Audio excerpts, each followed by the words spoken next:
Hello everyone, कैसे हैं आप लोग। उम्मीद करता हूँ अच्छे होंगे। दोस्तों आज के जो वीडियो होने वाला वो है आपका एसएससी सीजीएल 2024 प्री रिजल्ट के स्कैम के बारे में। और जब से आपका एसएससी सीजीएल 2024 प्री का रिजल्ट जारी हुआ है तब से तमाम प्रकार की चीज़ें आपको देखने को मिल रही हैं। कट ऑफ बहुत ज़्यादा हाई गई है और उसका रीज़न आपको निकल के अब सामने आ रहे हैं धीमे धीमे कि पेपर में स्कैम हुआ है, पेपर आपका आउट हुआ है, पेपर लीक हुआ है। इसके बारे में हम लोग बात करेंगे। साथ ही साथ अगर आप रेलवे के एस्पिरेंट हैं तब भी आप वीडियो को पूरा देखिएगा, क्योंकि अगर आप रेलवे का कोई सा भी एग्जाम देने वाले हो तो रेलवे हो या फिर एसएससी हो, दोनों ही जो इंस्टीट्यूट हैं वो लगभग आपके सिमिलर हैं। तो जो चीज़ें आपको यहाँ देखने को मिल रही हैं वो चीज़ आपको रेलवे में देखने को ना मिले, तो आपको अभी से एक्टिव हो जाना है।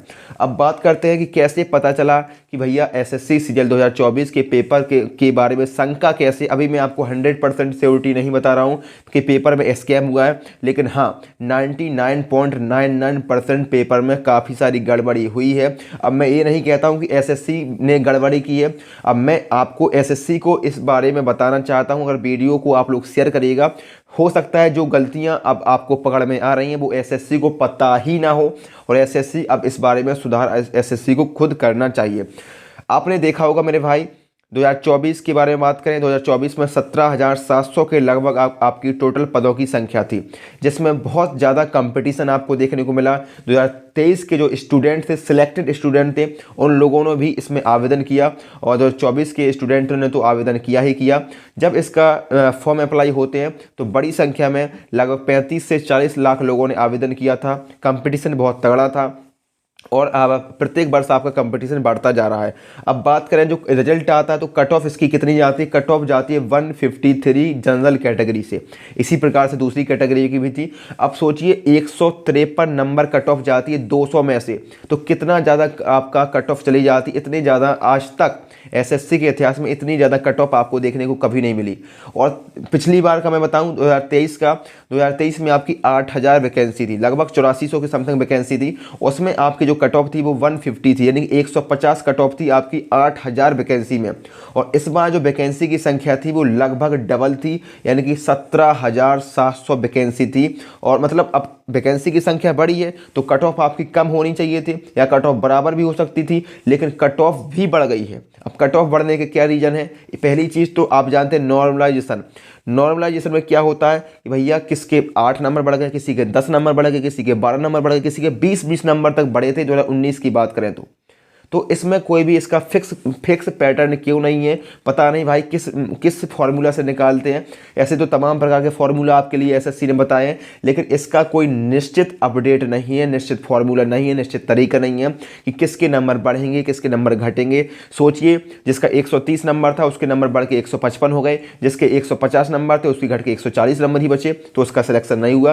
तो जो नॉर्मलाइजेशन की प्रक्रिया है उसको और पारदर्शी बनाया जाए, ठीक है। अब जब इलेक्शन होते हैं पूरे देश में तो भैया एक ही समय पर सभी जगह आपका इलेक्शन हो जाता है, सभी का रिजल्ट जारी किया जाता है। लेकिन जब परीक्षाओं की बात आती है, एग्जाम्स की बात आती है, तब आप 60 शिफ्टों में पेपर करवाते हैं। इतने दिनों तक पेपर चल रहा है, 1-2 महीने तक एक ही पेपर आपका चल रहा है। तब धांधली नहीं होगी, तब नॉर्मलाइजेशन नहीं होगा, तो फिर क्या होगा।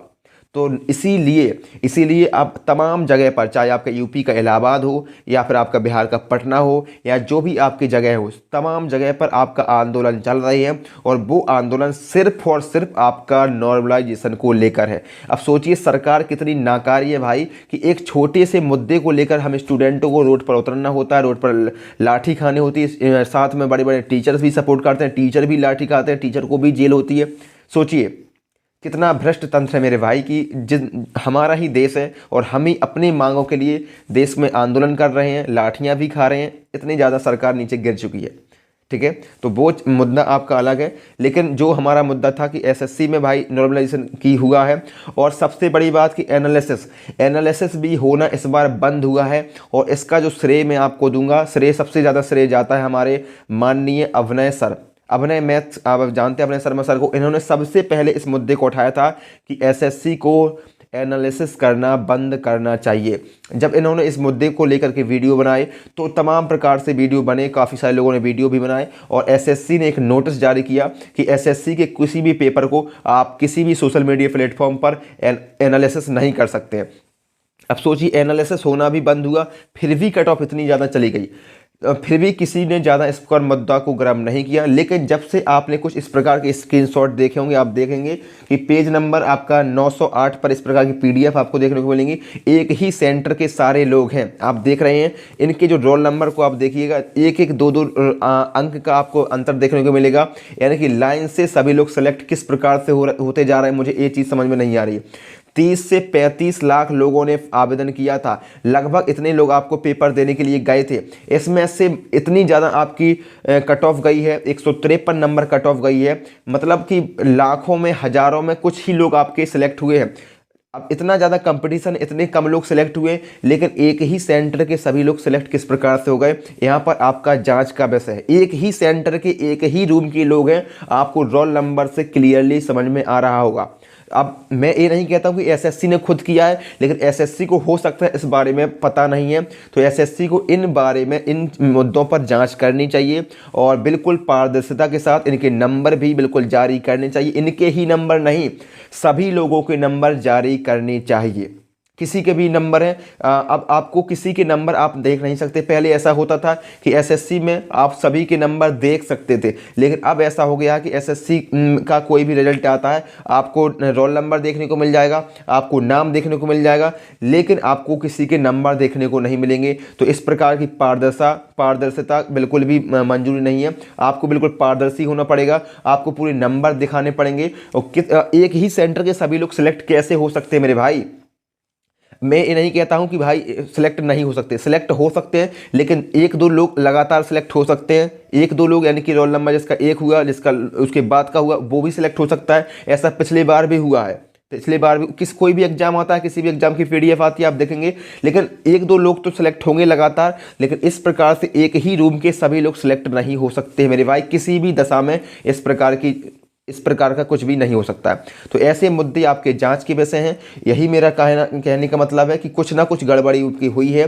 इसी को लेकर के आज के दिन सुबह 11 बजे आपको ट्विटर पर, यानी कि जिसका नाम एक्स हो चुका है, उस पर आपको कुछ ट्रेंड भी करने हैं। आप देख सकते हैं #SSC सुधार करो, #SSC मार्क्स पब्लिक करो, यानी कि मार्क्स के लिए पब्लिक करो, और #SSC स्टॉप स्कैम ही है आपका है। इसको आप स्कैम नहीं कहेंगे तो क्या कहेंगे? एक ही सेंटर के सभी लोग किस प्रकार से सिलेक्ट हो सकते हैं, ठीक है। अब बड़ी संख्या में भाई 10 लाख दिए होंगे, 25 लाख दिए होंगे, जितने भी इन लोगों ने दिए होंगे, लेकिन पैसा इनका गया होगा 100%। अभी आपका MTS का पेपर हुआ था बिहार के पूर्णिया में, आप सभी को पता है कि एक ही सेंटर पर प्रत्येक शिफ्ट में 10-10 लाख रुपए दे करके 10-10 लोग हर शिफ्ट में फर्जी आते थे। हर शिफ्ट में 10 लोग फर्जी आते थे, और टोटल आपके 66 शिफ्ट कंप्लीट करवाई गई थी। 2-4 दिन उसका भी मुद्दा चला, उसके बाद उस मुद्दे पर भी किसी ने बात नहीं की। तो जितने भी टीचर्सगण हैं, मैं आप सभी से गुजारिश करना चाहता हूँ, अभिनय शर्मा सर ने सबसे पहले इस मुद्दे पर आवाज़ उठाई, उनका तहे दिल से धन्यवाद। और जितने भी टीचर्सगण हैं, चाहे गगन प्रताप सर हो, हमारे आदित्य रंजन सर हो, रेमो सर हो, आपके पवन राव सर हो, या फिर राकेश यादव सर हो, नीतू मैम हो, या RW के सर हो, जितने भी टीचर्स हैं बड़े बड़े प्लेटफॉर्म पर बैठे हुए हैं, बड़े बड़े लोग उनको देखते हैं, बहुत बड़े फॉलोवर हैं, बहुत ज़्यादा सब्सक्राइबर हैं। आप सभी से यही गुजारिश है कि आप इस मुद्दे पर बात कीजिए। हमें नहीं कहता कि आप जाइए रोड पर लाठियां खाइए, आंदोलन करिए, जाम लगाइए, बैरिकेड तोड़िए, इस प्रकार के कुछ नहीं है। बस आप लोग इस मुद्दे पर बात करिए, इस मुद्दे को कवर करिए, वीडियो के माध्यम से, यूट्यूब के माध्यम से, ट्विटर पे ट्रेंड के माध्यम से आप सपोर्ट करिए। और मैंने तो बता ही दिया है कि अभिनय शर्मा सर ने बोला था कि 11 बजे आपको ट्रेंड करवाना है। मैंने भी अपने साइड से आपको बता दिया है, मैं भी बराबर इस ट्विटर कैंपेनिंग में आपका साथ दूंगा। कल यानी कि आज 11 बजे आपका 3 हैशटैग आपको चलाने, एक बार फिर से बताता हूँ कि #SSC सुधार करो, #SSC मार्क्स पब्लिक करो, #SSC स्टॉप स्कैम। तो इन हैशटैग को आपको यूज करना है, और अधिक से अधिक संख्या में आपको ट्विटर पर ट्रेंड करने हैं। गगन प्रताप सर ने इसके बारे में भी एक वीडियो बनाया, उनके बारे में थोड़ी सी बात कर लेते हैं।